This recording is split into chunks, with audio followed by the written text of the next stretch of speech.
देखिए, मजलिस Ittehadul Muslimeen MIM party ने पहले ये फैसला किया था कि मध्य प्रदेश के अंदर हमारा अच्छा ऑर्गेनाइजेशन सेटअप रहने के बावजूद भी हम वहाँ पर इलेक्शन नहीं लड़ने वाले थे।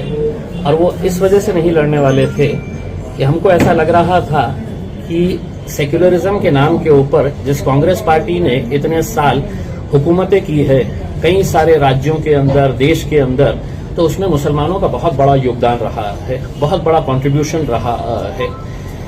और इसी इरादे से हम ये सोच रहे थे कि इतने ठोकरें खाने के बाद शायद अब कांग्रेस जो है वो मुसलमानों के साथ इंसाफ करेगी और मध्य प्रदेश के अंदर हमारी जितनी आबादी है उसके हिसाब से हमें हिस्सेदारी मिलेगी करके। लेकिन जब सारी लिस्ट डिक्लेयर हुई तो पता चला कि 230 में से महज 2 मुस्लिम कैंडिडेट्स को टिकट दिया गया है। अब आप सोचिएगा कि 230 में से सिर्फ 2 ही मुस्लिम कैंडिडेट्स को अगर टिकट दिया गया तो क्या हम खामोशी से इसे कबूल कर लें या कहीं न कहीं अपना एहतजाज दर्ज कराएं। और ये एहतजाज हमारा दर्ज कराने से पहले बुरहानपुर के जितनी भी आवाम है, मध्य प्रदेश के जितने भी आवाम है, उनके अंदर एक गुस्सा था कि हम हमेशा से ही एक पार्टी का साथ देते आए हैं सेक्युलरिज्म के नाम के ऊपर। लेकिन आज देखिएगा कि नतीजे में क्या मिला है, तो 2 सीटें मिली है। जबकि मध्य प्रदेश के अंदर कई सारी ऐसी सीटें हैं कि जहां पर आपकी आबादी 30%, 40%, 45%, 50% तक भी है।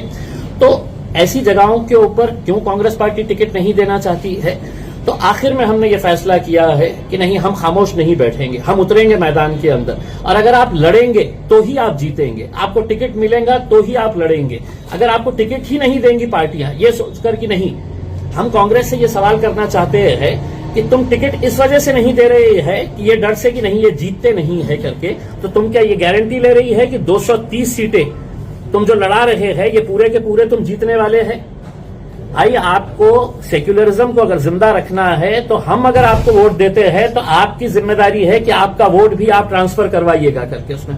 लेकिन ये जब नहीं हो रहा है तब हमने कुछ कॉन्स्टिट्यूएंसीज आइडेंटिफाई किए हैं और हमने ये फैसला किए है कि हम वहां पर इलेक्शन लड़ेंगे।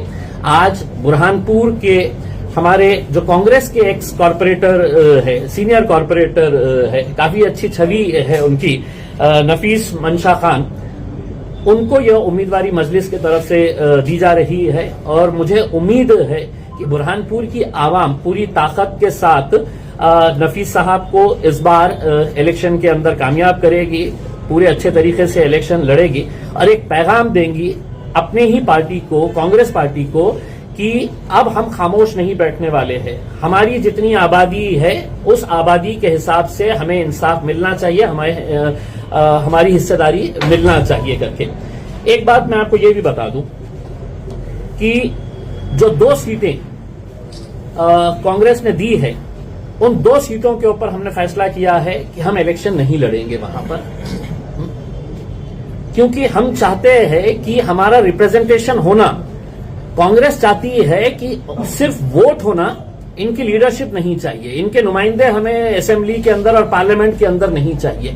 ये बदलना चाहते हैं हम, और हमें उम्मीद है कि बुरहानपुर की आवाम इस बार पूरी ताकत के साथ लड़ेगी। और मैं बहुत बहुत मुबारकबाद पेश करता हूं हमारे नफीस साहब को। बैरिस्टर असदुद्दीन अवैसी साहब ने भी अपनी नई ख्वाहिशात दी है और उन्होंने भी ये उम्मीद जाहिर की है कि इंशाल्लाह मजलिस इत्तेहादुल मुस्लिमीन के नुमाइंदे अब मध्य प्रदेश के असेंबली के अंदर भी मजलिस का झंडा लेकर लहराएंगे, वहां पर जाएंगे। बहुत बहुत शुक्रिया।